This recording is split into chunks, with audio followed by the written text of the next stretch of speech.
Question de Monsieur G. Le stationnement sur le parking du rue de Vaux est un problème pour les résidents en raison du nombre d'épaves ou voitures ventouses. À quelle échéance pensez-vous que 3F aura traité ce problème qui touche à la fois à la sécurité et à l'environnement?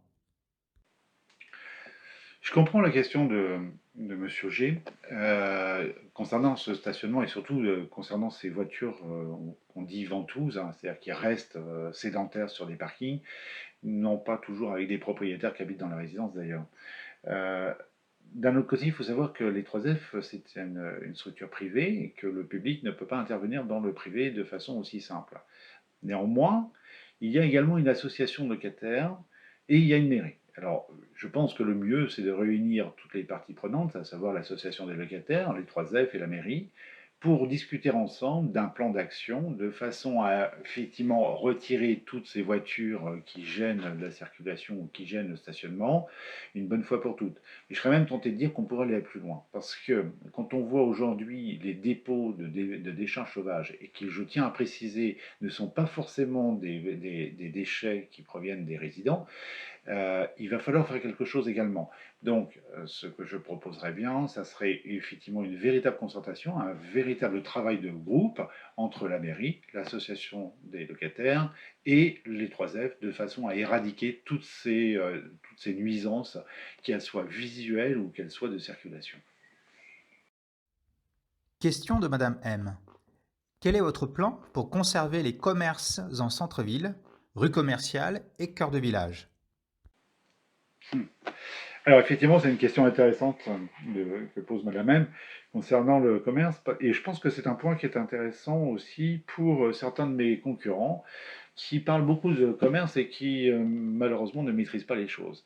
Pourquoi? Déjà parce qu'il y a une loi qui régit le commerce en France, ça s'appelle la loi Le Chapelier de 1791, qui instaure le libre-échange et la libre installation de commerce. Donc déjà, qu'on arrête de me dire que j'ai laissé faire ceci ou cela, c'est absurde. De toute façon, s'ils connaissaient la loi, ils sauraient que nous sommes contraints.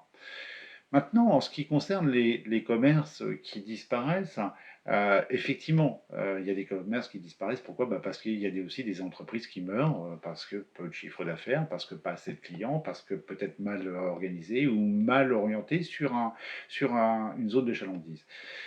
Néanmoins, je vous rappelle que lorsque j'ai démarré le développement économique sur la ville des Anvilles en 2008, nous avions plus d'un tiers des cellules commerciales qui étaient vides. Aujourd'hui, il n'y a plus une seule cellule de vide. Toutes les cellules qui ne sont pas encore occupées sont déjà réservées, elles sont d'ailleurs en travaux pour des installations futures, dont je vous parlerai plus tard, quand justement tous les contrats sont signés et qu'il n'y aura plus de risque pour l'entreprise. Néanmoins, on ne peut pas dire aujourd'hui qu'il n'y a pas de commerce. Après, si on veut juger de la qualité des commerces comme se permet M. Zriem, moi je suis désolé, je ne rentrerai pas dans ce jeu-là parce que tous les commerces ont leur intérêt et donc doivent rester comme ceci. Question de Madame S. Sera-t-il possible de faire respecter un peu mieux les règles de circulation dans la commune, vitesse et stop? Je comprends tout à fait, Mme S.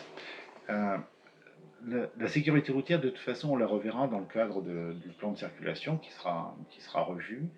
Et effectivement, je comprends qu'au niveau de zones où il y a particulièrement des enfants ou des personnes âgées, qu'il faille réduire la vitesse.